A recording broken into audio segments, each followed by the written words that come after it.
j'espère que vous allez bien.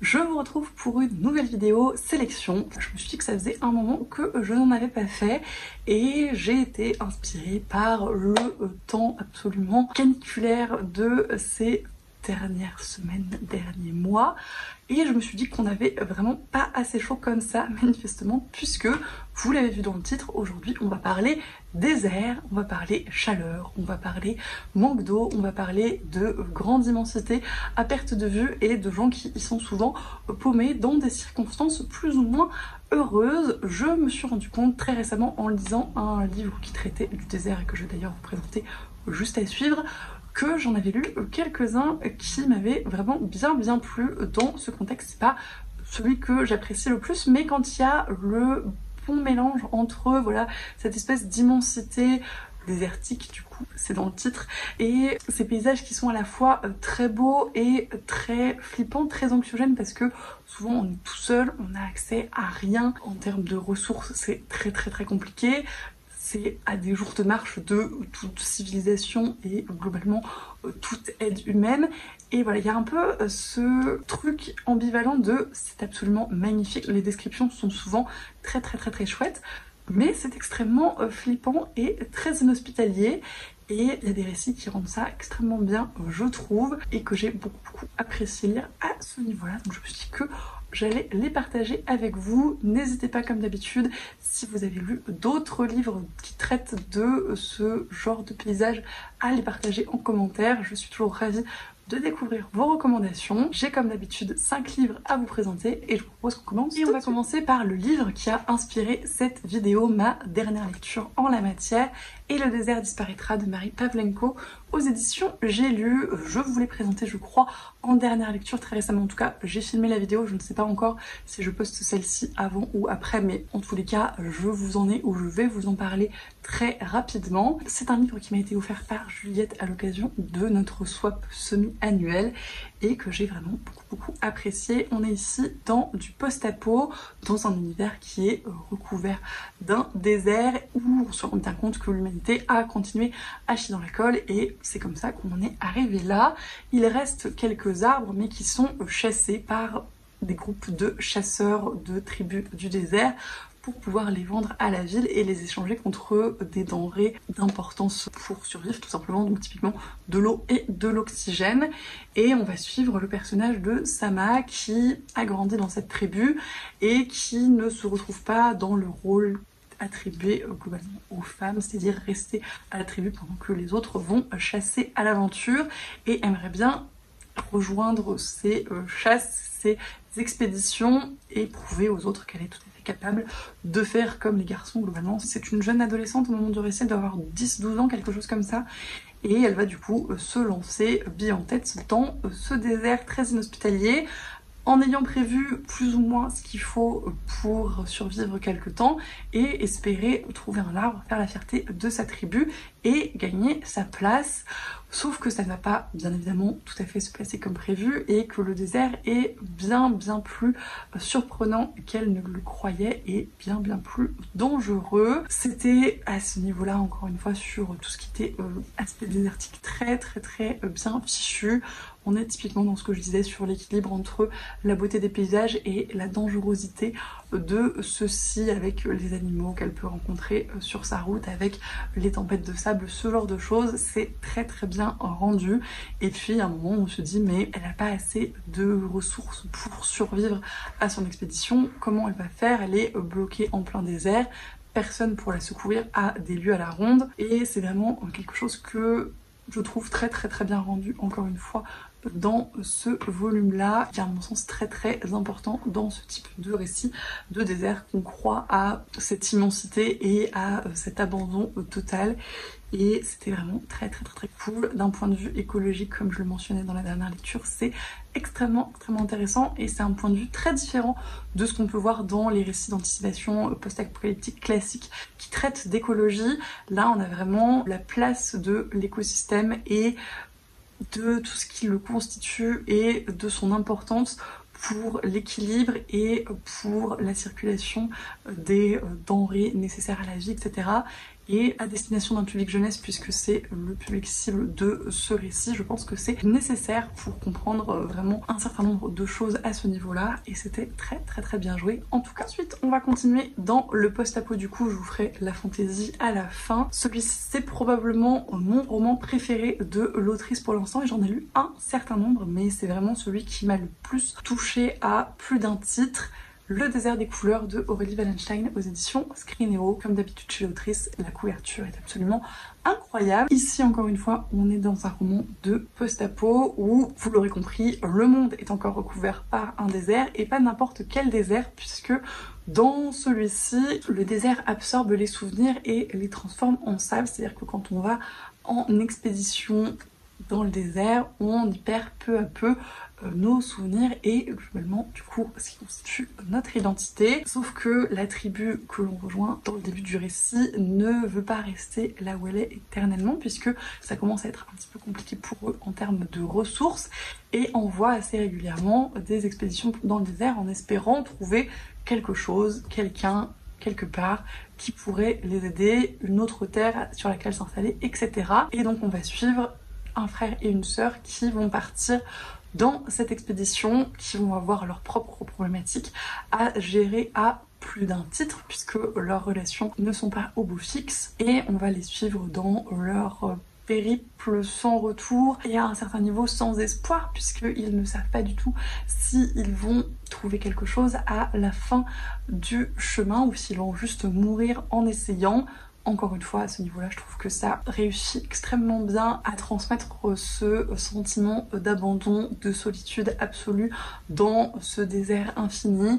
Il y a également énormément de dangers. Alors les créatures sont beaucoup moins réalistes que dans le désert disparaîtra. Il y a un petit côté fantastique quand même dans ce post-apo et dans les choses que peut faire le désert et les manifestations de celui-ci, mais ça reste néanmoins très bien réalisé. Dans le genre aventure dans le désert, c'est pour moi une référence, en tout cas c'est un de ceux qui me viennent en tête en premier et qui est très bien réussi. Et encore une fois, la grande force d'Aurélie Wallenstein globalement, c'est les personnages et la façon dont ils interagissent et les traumatismes qu'ils gèrent tous les deux, puisque c'est vraiment ces deux personnages qu'on va suivre un petit peu en huis clos quasiment, puisqu'ils sont tout seuls perdus, même si c'est une immensité, il n'y a pas grand chose d'autre qu'eux, donc c'est un huis clos un petit peu particulier hein, à ce niveau-là, mais ça fonctionne extrêmement bien et c'était vraiment une excellente lecture à plus d'un titre, et pour ce désert absolument incroyable, bien évidemment. Le dernier récit de SF est probablement le plus connu en la matière. Je pense que je n'aurais pas pu faire une vidéo sur les déserts sans vous parler de Dune de Frank Herbert que j'ai ici aux éditions Robert Laffont, qui est absolument magnifique. Dans Dune, on va suivre la planète Dune, donc Arrakis, qui est aux mains des Harkonnen, je crois, au début du récit, et qui en gros est donné à Leto, qui est le duc des Atreides, qui régnait sur la planète de Caladan et qui est par un jeu de l'empereur en gros déplacé là-bas pour essayer de relever cette planète qui a le gros avantage de produire l'épice qui est indispensable au voyage intergalactique, rien que ça, et qui va se retrouver là-bas à devoir gérer pas mal de merde globalement. Et on va suivre son fils, donc Paul, qui va pas avoir une vie facile hein, non plus à ce niveau-là, parce que encore une fois, il y a plein de magouilles politiques qui viennent se mêler à l'affaire et la petite vie posée à Dune ne va pas le rester très longtemps. Et Dune, c'est une planète désert, littéralement, ce n'est que ça. Donc bien évidemment, les questions des ressources, de l'eau, de l'alimentation, etc. vont se poser. Et en termes de science-fiction, c'était très intéressant la façon dont tout ça est questionné et avec toutes les solutions qui sont mises en place par le peuple de Dune, Fremen, qui globalement vit dans ce désert et a réussi à composer avec toutes ces contraintes nombreuses et variées.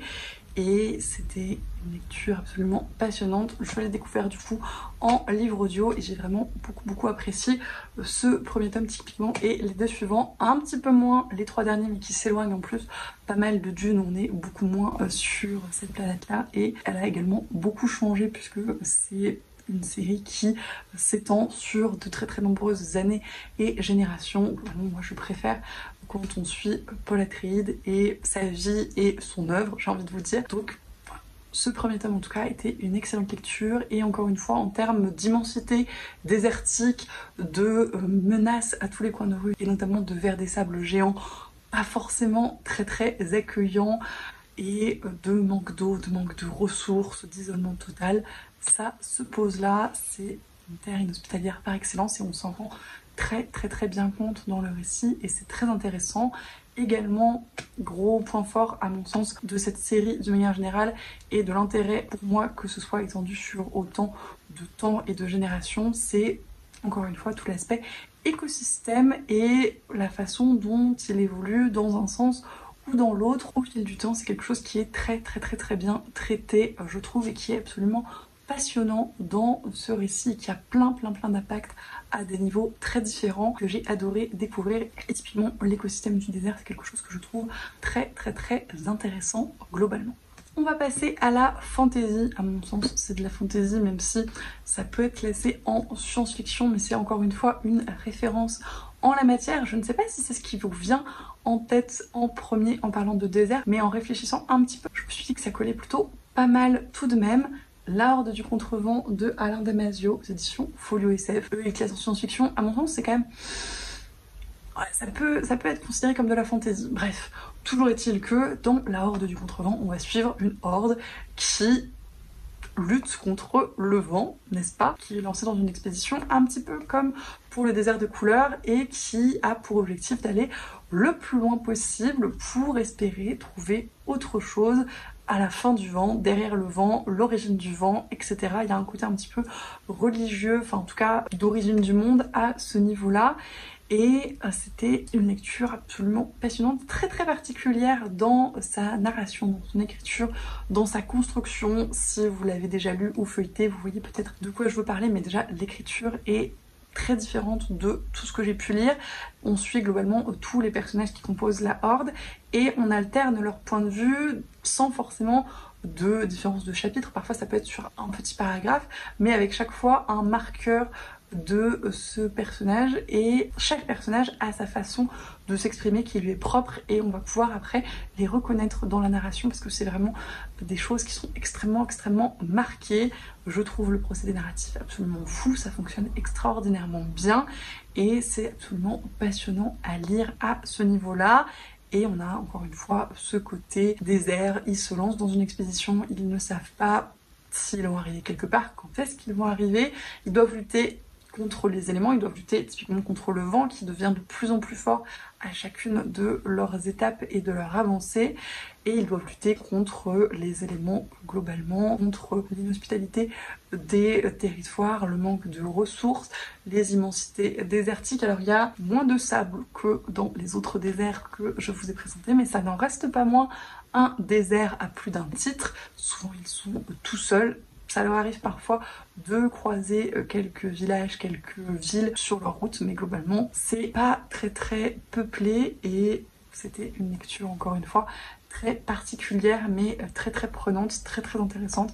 La fin retourne le cerveau littéralement et est absolument passionnante dans le genre, donc c'est pour moi une référence en la matière, que vous le classiez en SF ou en fantasy. De toute façon, pour la narration, ça se pose là et encore une fois le côté désert est très bien rendu. Et enfin le dernier livre que je voulais vous présenter, c'est un petit peu particulier puisque c'est une suite de saga, mais dans ce tome je trouvais qu'on avait particulièrement cette présence du désert. Alors les personnages vont croiser pas mal d'environnements différents, globalement on bourlingue beaucoup, mais il y a quand même une grosse partie désertique et peu sympathique, assez inhospitalière.